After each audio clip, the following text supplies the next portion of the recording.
Gema es investigadora y artista digital, psicóloga clínica y doctora en creatividad aplicada. Con más de 15 años en el sector de la salud, Gema combina la práctica clínica con proyectos personales e investigación académica. Lleva su investigación en el Centro de Automática y Robótica de la Universidad Politécnica de Madrid, CSIC, y acaba de entrar en el Laboratorio de Cognición Humana y Estudios del Cerebro de la Universidad de Psicología de Monterrey. Gema dirige proyectos donde combina robótica, salud mental, algoritmos, IA y procesos creativos, con el fin de saber más sobre la línea que une la ciencia con el arte y la ficción. Y toca en orquestas de avatares. Casi nada. ¿Nos cuentas, Gema, cómo te ha dado a ti alas la tecnología? Muchísimas gracias, Miriam. La verdad es que a mí el conocimiento en general me ha dado alas, pero en concreto en la parte tecnológica es muy importante lo que estaba comentando justo Reme acerca de la confianza. En mi caso concreto, yo llegué a la tecnología a través del arte, bien fabricando instrumentos musicales, sintetizadores, o sea, la parte como más maker de la que estábamos hablando, y bien a nivel individual a través de la pintura digital.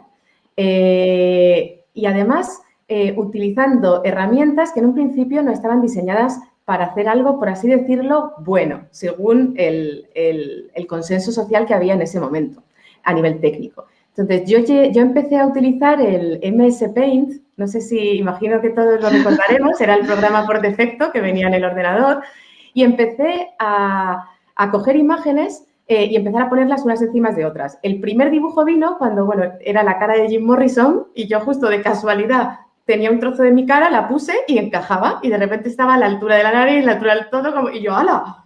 Entonces, ese error, porque fue una casualidad, me llevó a empezar a descargarme determinados tipos de formatos y empezar a poner imágenes encima de otras. De repente me di cuenta, y todo esto por un fallo del programa, que a lo mejor poner una imagen formato TIFF con otra JPG o con otra PNG, me empezaba a hacer cosas rarísimas el programa, empezaban a cambiarse los colores, o sea, yo de repente tenía ahí como un Photoshop, todo hecho desde el glitch, desde el error completo.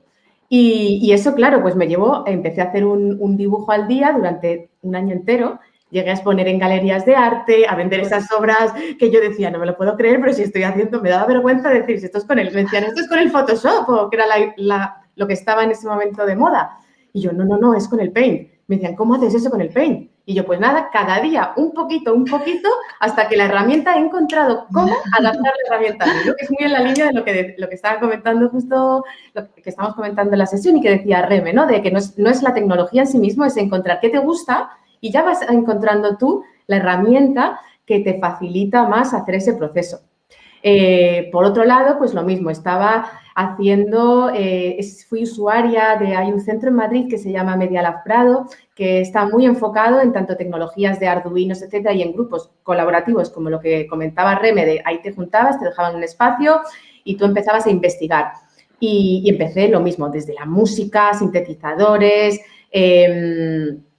todo desde la parte artística, hacer una pieza digital, cuando yo toco el piano desde pequeña y siempre decía, no, las herramientas digitales no suenan como como el piano. Y al final, claro, es que no es lo mismo, pero eso no quiere decir que no sea súper divertido, que no proporcione otro tipo de música de una manera distinta, ¿no? O sea, para mí es como un complemento.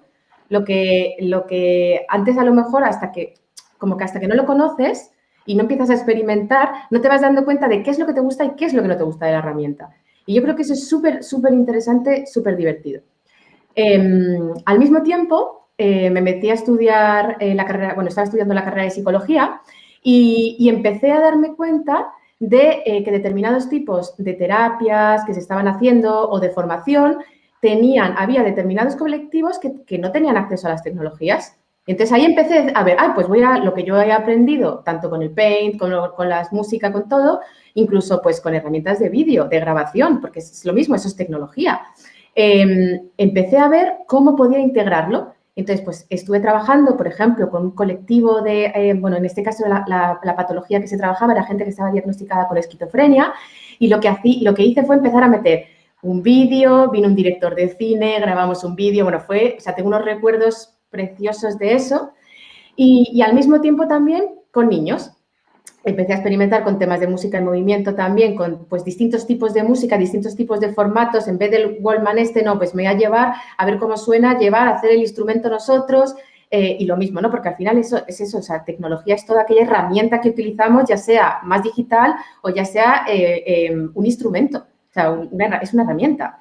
Y en ese tipo de experiencias hice una súper bonita, que era en la laboral de Gijón, me ofrecieron hacer una pequeña experiencia con niños gitanos y tecnologías y dije, a ver qué se me ocurre. Y dije, como yo estaba metida en el tema de la realidad virtual, porque al final una tecnología te lleva a experimentar la otra, dije, voy a ver qué puedo hacer con realidad virtual y lo mismo, al final, confianza y rotura de estereotipos, que es como que ha sido mi cruzada y la relación que existe con la tecnología.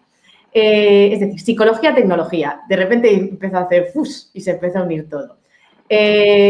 Y ahí lo que hice fue una experiencia me acuerdo que a los niños gitanos les conté a través de una experiencia primero en realidad virtual y una especie de como de relajación la historia de Nikola Tesla y les contaba la historia de cómo inventar una tecnología que pudiera ayudar y que tuviera una parte así social. Bueno, pues ahí lo mismo que dice Reme, que te acaban enseñando a ti, aluciné con los tipos de inventos que hacían las niñas, que los niños que estaban ahí, aluciné. O sea, es que se les ocurría aviones que llevaran medicamentos de un lugar a otro con drones, con tal, y yo decía, mira, para que luego digan, ¿no?, del estereotipo tan grande en ese sentido que se tiene de determinados colectivos y cómo es simplemente porque no se ha dado el espacio, que es un poco lo que hablaba Remy, a la creación. A romper eso, a decir, ¿tú qué quieres en ese sentido? Otra cosa ya es la vida, ¿no? Porque no todo es tan maravilloso y luego pues hay muchas cosas que no... Eso de tú quieres, puedes, pues a veces funciona, a veces no, pero sí que el intento está ahí. ¿No? Y el espacio. Y el espacio. Y la satisfacción personal de ver que eso es posible, ¿no? Entonces, ese es como uno de los talleres que más me ha gustado realizar, la verdad. Lo mismo, trabajé también con otros niños en conceptos eran unos niños que, situación económica muy mala y lo que trabajamos era el tema de la realidad virtual, los olores y las frutas. Y lo mismo, ¿no? Pues veían un limón, le poníamos justo el olor del limón mientras la gafa de realidad virtual, porque veían el limón en gafas de realidad virtual y lo olían porque íbamos al lado con el olorcito así, o sea, haciendo realidad mixta total. Y alucinaban. Y es que es lo mismo, es dar ese espacio para que piensen de qué maneras pueden utilizar esas herramientas y que no le tengan miedo, ¿no? Que se rompa ese miedo de yo no puedo, yo no. Si lo introduces a través del juego y a través de dinámicas en espacios muy seguros de creación donde estás potenciando eso, pues eso me reconozco que compartir esa experiencia a mí también me ha dado alas, porque ver cómo los demás aprenden o cómo me llaman a los años, profe, digo, madre mía, esto para mí es súper gratificante. Ya un poquito más tarde, lo que hice fue entrar en la universidad en un doctorado de creatividad aplicada, que ahí ya pues fue como, ya sí que se metieron todos los puntos juntos, toda la práctica artística que yo hacía en centros culturales por mi cuenta de música, lo llevé y el mundo académico se unió, eran 3 universidades distintas, no sé cuántas facultades las que estaban dentro del proceso, es decir, súper multidisciplinar, y intradisciplinario. Y ahí empecé estudiando pues todo el tema de las tecnologías, justo el aprendizaje informal, todas las tecnologías de la información y comunicación, como los tutoriales, yo estudiaba, ahora ya pues es obvio, pero cómo los tutoriales influían en el conocimiento y eso no se reflejaba en el currículum académico.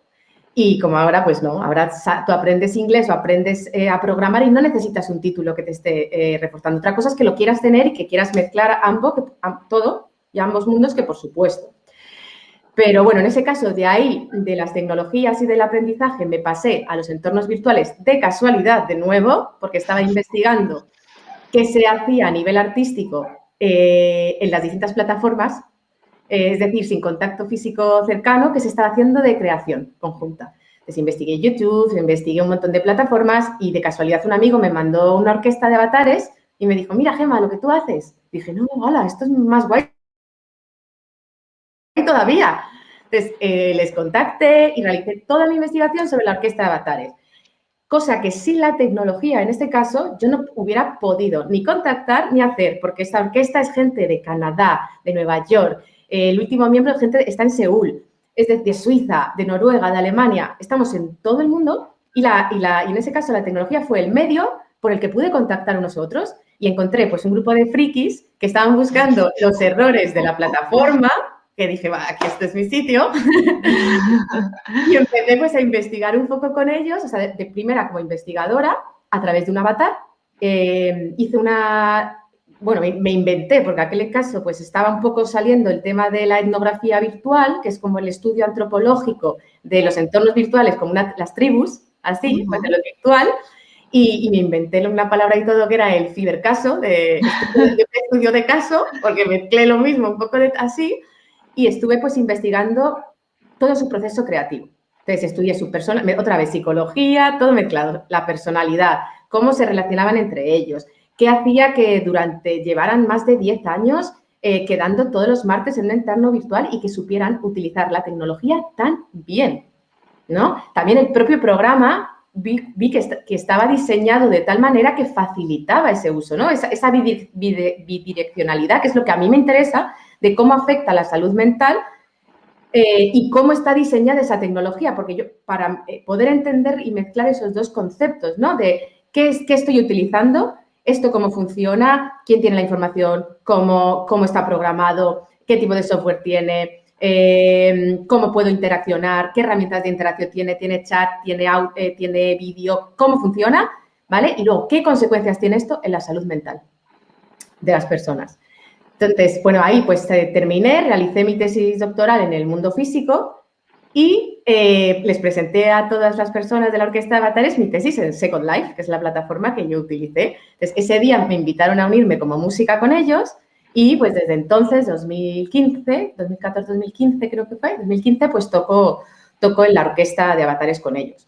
De ahí me fui a donde estoy ahora, que es el centro bueno, llevo ya 5 años en el Centro de Automática y Robótica, y lo que hice fue una investigación centrada en modelos computacionales de emociones artificiales. Lo mismo, gracias a la tecnología, ¿qué pude hacer? Fusionar pues, muchas de las pasiones que tenía, arte sobre todo, y psicología y tecnología, ¿no? ¿Cómo es esa interacción con el robot y el toque artístico? ¿Qué personalidad quiero en ese sentido darle al robot? Y luego para ver cómo influye esa personalidad a nivel científico, ¿no? Toda esa mezcla así holística. Por mi cuenta hice también una terapia en realidad virtual, que, bueno, terapia será cuando esté validada, de momento es experiencia, y lo mismo, fusionando un poco todas esas cosas así en la interacción y la mezcla. O sea, conociendo cómo funciona la tecnología para poder utilizarla de una manera distinta a la que está diseñada. La verdad es que es muy enriquecedor, ¿verdad? Cómo la tecnología se está incorporando al mundo de la salud. Y bueno, la verdad que y cada vez más, ¿no? Se trabajan incluso con mayores, en terapia con mayores, ¿no? También. Temas de realidad virtual. Yo he llevado algunos trabajos de TFM de alumnas súper interesantes de ver cómo influía abuelitos, por ejemplo, y abuelitas que estaban en residencias que no tenían acceso al mar o acceso a recuerdos. Eso era precioso poder ponerles paisajes, o sea, esto en el caso de que no se podían mover. O sea, está claro que un paseo es maravilloso, pero cuando no puedes, tener una tecnología que de repente te mete inmersivo en una playa, en tu pueblo, ¿no? Que estaban alucinando y al mismo tiempo me acuerdo que la alumna les ponía un poco de aire o le ponían los pies en agua para que fueran más inmersivos. Y ese choque que te rompe ahí es brutal. También hay un robot muy específico, que no me acuerdo ahora cómo se llamaba, para personas mayores también, incluso para terapia, de que no se sientan solos y tal, y que es que, vamos, es todo un mundo lo que se está abriendo en el mundo de la salud. A mí me preguntan muchos padres, Gemma, ¿qué herramientas de diseño? Sobre todo, ahora las niñas bueno, yo lo tengo también en casa, ¿no? El diseño y Miriam también, que también ilustra, bueno, ¿cómo le podemos decir? Miriam, que eres ilustradora. Yo como tú, yo no sé cómo me llaman. Buscavidas, somos buscavidas y desarrollamos nuestras pasiones. Bueno, alguna herramienta también que le podamos decir, incluso, y ya de paso yo la puedo recomendar, ¿no? Cuando me preguntan, porque muchos me dicen, no, es que el Corel, el tal, dije, no, hay herramientas mucho más sencillas. Por ejemplo, tú has hablado básico de todo, de Windows, que es Paint. Exacto. Yo soy de básicos, o sea, yo ahora mismo estoy utilizando en el móvil, por ejemplo, para hacer cosas, el editor de notas. El editor de notas tiene una opción de pintar y pinta con él. Es decir, yo iría primero iría a lo más básico para familiarizarme. Utilizaría un editor de notas, un Paint, o sea, yo seguiría yendo a los programas por defecto que vienen, empezaría por ahí. Y luego ya sí que me quiero pasar a por ejemplo, un Blender para temas de diseño 3D, está muy bien. Pero sí que es verdad que si llegas de primero al Blender, te puedes, o sea, a ver, a lo mejor lo tienes muy fácil, pero a lo mejor puedes decir, uff, qué difícil es. O un Unity. Hay cosas de Unity para desarrollo de entornos virtuales que a lo mejor sí que es verdad que el Unity te permite algunas cosas muy fácil porque te permite coger de bibliotecas y empiezas a experimentar. O sea, yo iría a un programa primero que no tuviera muchas opciones, que fuera muy básico y me estudiaría todas las funciones del programa. También lo que haces así es como que minimizas la fricción, ¿no? Es como que en vez de ir ya del tirón al más difícil, es como la fricción la vas como limando y de repente cuando ya llegas luego a Unity es como, vale, ya... Sí, porque además todos los jóvenes no aprenden al mismo ritmo, con lo cual Claro. para unos puede ser un hándicap y para otros pues puede ser, dice, jolín, me interesa, voy a aprenderlo. Entonces, pues ahí rompes un poco también eso. Y luego también yo creo que, y yo la pregunta que te voy a hacer es referente a eso, porque es como, o sea, en todo proceso creativo, vale, tienes que aprender la herramienta, pero luego también te tienes que conocer a ti mismo, tu manera de trabajar. Entonces hay tanto, por un lado, aprender la técnica, pero por otro, cómo trabajo, ¿no? Es un poco, y eso no se puede acelerar. No hay un shortcut, no hay un camino corto de llegar ahí. Entonces, a mí me gustaría, Gemma, que me contaras un poco más sobre tu proceso de creación. Porque, por lo que nos cuentas, parece que tu trabajo siempre tiene como dos caras, ¿vale? Una primera cara mucho más científica de investigación y análisis, pero también supongo que influye bastante tu parte artística y eso que hablas, ¿no? Entonces, ¿nos cuentas un poco cómo te enfrentas a los proyectos? Por ejemplo, ¿tienes días de investigación y otros días más artísticos? ¿O todo te viene junto? Depende. Es que depende, porque hay veces que sí que empiezo, o sea, yo primero empiezo, o sea, por ejemplo, tengo ganas de, mira, empiezo por la parte, a ver, hay cosas que empiezo por la parte creativa, es como, ¿de qué tengo ganas? Entonces, yo tengo ganas, por ejemplo, de hacer, un proyecto que tengo es de poesía sonora. Entonces, yo empiezo a ver qué herramientas sencillas hay. Pero yo quiero hacer poesía y quiero algo que poder distorsionarme la voz, por ejemplo. Entonces, pues ahora estoy utilizando el Audacity, que es de los más sencillos, 4 efectos, lo mismo. Pero empiezo con lo creativo y yo empiezo con el error. Yo me voy siempre a lo creativo y a la parte tecnológica voy descubriendo cómo funcionan las cosas utilizando todo. Desde una parte un poco, es que, bueno, en realidad voy a decir creativa, pero es que en realidad la mezclo porque voy viendo cómo funciona cada apartadito, claro, y eso es técnica pura y dura. Claro. Entonces, es una mezcla, es una mezcla. Lo mismo que la parte un poco como de la salud. Es como yo las partes de la salud, o sea, yo todas las cosas de terapia, nunca la herramienta sustituye al terapeuta, nunca. Siempre para mí es un complemento más que me da un conocimiento de cómo interaccionar o de cómo añadir. Entonces, cojo ambas partes. O sea, primero conozco, por así decirlo, cuál es el entorno, quiero saber cómo funciona la herramienta que estoy utilizando y o sea, si es creativo me voy más, pero si estoy en un tema de salud, tengo muy claro cuál es mi marco. O sea, tengo muy claro qué límites no voy a pasar independientemente de la herramienta, ¿no? Que es un poco lo hay determinados tipos de robots que yo digo, no, yo no quiero utilizar esta herramienta es la compañía que la utiliza se está quedando todos los datos, no hay privacidad, ¿cómo voy a dar yo esta herramienta a un anciano o a un niño? Porque un anciano dices, bueno, pero o sea, ya me parece mal, pero un niño, no. Entonces es como que lo mezclo. Mezclo cómo poder sacar lo mejor de nivel creativo en función de qué es lo que está haciendo esa herramienta. ¿Y cómo aplicas la tecnología con los adultos? Porque, claro, para ellos es un mundo, a muchos les cuesta incluso utilizar un móvil táctil, ¿no? ¿Cómo tú llegas a explicarles a ellos que eso es para terapia, no, a ver, terapia no, que no te va a sustituir Claro. no va a sustituir al terapeuta, pero sí es verdad que es difícil para ellos tú meter en tu consulta o en la terapia un elemento tecnológico. ¿Cómo es ese proceso? Por ejemplo, es que que todavía no es terapia, que es una experiencia en realidad virtual, tú no tienes que hacer nada. O sea, yo tengo dos opciones. O bien tú empiezas a hacer cosas, o bien tú primero recibes. En la experiencia en realidad virtual, tú recibes un poco y tú construyes a partir de eso que estás recibiendo, pero no tienes que hacer nada. Solo disfrutas la experiencia. Uh-huh. Entonces, ahí también está muy enfocado en lo creativo. Pero en la parte más así de salud, es que yo, por ejemplo, un robot no lo pongo hasta que está validadísimo y tengo claro. Y no vale, y para mí no todas las tecnologías valen para todo el mundo. O sea, para mí es individuo por individuo ver qué tipo. A ti este robot, ¿qué es lo que tú... O sea, yo voy a la necesidad. Es alguien que está solo, que no tiene a nadie, que no tiene tal, vale, pero yo no voy a hacer un robot que te aísle más todavía. Ya. Entonces, le explico un poco también esa interacción y siempre es un complemento. Qué bien. ¿Has tenido una aceptación, por lo general, la aceptación es buena?